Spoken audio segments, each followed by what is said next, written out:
ఒక వ్యక్తి నీటి కుంటలో గంటల కొద్దీ మృతదేహం వలె తేలియాడుతూ కనిపించాడు.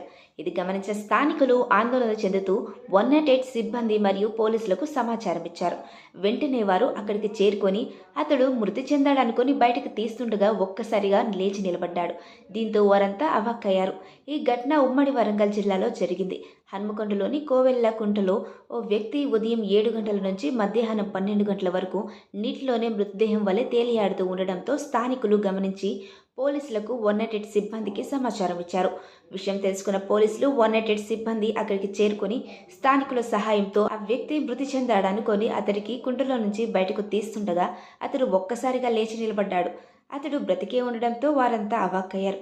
10 రోజుల నుంచి గ్రానైట్ క్వారీలో రోజుకు 12 గంటల పాటు ఎండకు పనిచేస్తున్నట్లు, ఆ వేడికి తట్టుకోలేక నీటిలో సేద తీర్చుకోవడానికి వచ్చినట్లు అతను పోలీసులకు చెప్పారు. అప్పటి వరకు టెన్షన్ పడ్డ వారంతా ఒక్కసారిగా